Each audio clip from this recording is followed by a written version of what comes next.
नमस्ते मित्रों, मैं राकेश भारद्वाज अपने इस चैनल से आपको प्रणाम करता हूं और आपका हार्दिक स्वागत करता हूं। आज के कार्यक्रम में हम लोग जन्म कुंडली में बनने वाले परिवर्तन योग के बारे में विस्तार से चर्चा करेंगे। परिवर्तन योग को राशि परिवर्तन योग भी कहा जाता है। जन्म कुंडली में कोई भी दो ग्रह एक दूसरे के भाव में जब स्थान परिवर्तन करके अर्थात राशि परिवर्तन करके बैठे हों तो राशि परिवर्तन योग का निर्माण होता है। कहने का तात्पर्य यह है कि जन्म कुंडली में कोई दो ग्रह अगर आपस में राशि परिवर्तन करके एक दूसरे की राशि में बैठे हों तो राशि परिवर्तन योग बनता है। उदाहरण से समझते हैं। यहाँ मैंने मकर लग्न का चक्र बनाया है और प्रत्येक भाव में भाव को भी लिख दिया है। जैसे यह प्रथम भाव, ये द्वितीय भाव, ये तृतीय भाव, ये चतुर्थ भाव, ये पंचम भाव, ये षष्ठम भाव, ये सप्तम भाव, ये अष्टम भाव, ये नवम, दसम, एकादश और ये द्वादश भाव। जन्म कुंडली के दसम भाव में अंक लिखा है 7 अर्थात तुला राशि, जिसके स्वामी होते हैं शुक्र। मान लीजिए इसी भाव में अर्थात जन्म कुंडली के दसम भाव में बुध बैठे हैं और जन्म कुंडली के नवम भाव में अंक लिखा है 6 अर्थात कन्या राशि, जिसके स्वामी होते हैं बुध। तो अगर शुक्र जन्म कुंडली के नवम भाव में अर्थात कन्या राशि में बैठे हों तो यह राशि परिवर्तन योग है, क्योंकि बुध शुक्र की राशि में बैठे हैं और शुक्र बुध की राशि में। देखिए, जब कोई दो ग्रह आपस में एक दूसरे के साथ राशि परिवर्तन करते हैं अर्थात एक दूसरे के घर में बैठते हैं तो दोनों ग्रह में एक पंचधा संबंध हो जाता है। इसलिए परिवर्तन योग में अगर कोई ग्रह अकारक भी हो तो दोनों एक दूसरे के घर में इतना खराब प्रभाव नहीं देंगे जितना कि परिवर्तन योग न होने पर देते। कहने का तात्पर्य यह है कि अगर जन्म कुंडली में कोई ग्रह अकारक है लेकिन किसी ग्रह के साथ परिवर्तन योग में है तो अकारक होने के बावजूद कुछ अच्छे परिणाम जरूर देते हैं। राशि परिवर्तन योग में भी 3 योग बनते हैं। पहला, महापरिवर्तन योग। जब जन्म कुंडली के प्रथम, द्वितीय, चतुर्थ, पंचम, सप्तम, नवम, दसम और एकादश भाव में से किसी भी भाव का स्वामी आपस में एक दूसरे के साथ राशि परिवर्तन करे तो महापरिवर्तन योग बनता है।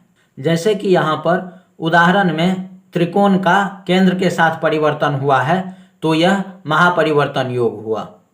या जैसे मान लीजिए कि यहाँ पर शनि बैठे हों और यहाँ पर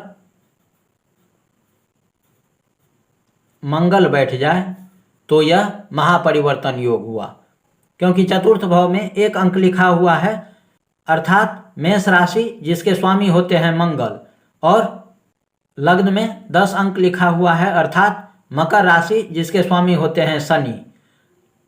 तो यहाँ पर आपस में परिवर्तन योग बन गया। यह भी महापरिवर्तन योग है। अगर जन्म कुंडली में महापरिवर्तन योग हो तो ऐसा जातक मान, सम्मान, पद, प्रतिष्ठा, धन और सभी सुखों से युक्त रहता है। दूसरा, खल परिवर्तन योग। जब जन्म कुंडली के तीसरे भाव का स्वामी का अगर जन्म कुंडली के प्रथम, द्वितीय, चतुर्थ, पंचम, सप्तम, नवम, दसम और एकादश में से किसी भी भाव के स्वामी के साथ परिवर्तन हो तो यह खल योग बनता है। जैसे यहाँ तृतीय भाव में अंक लिखा है 12, जिसके स्वामी होते हैं बृहस्पति।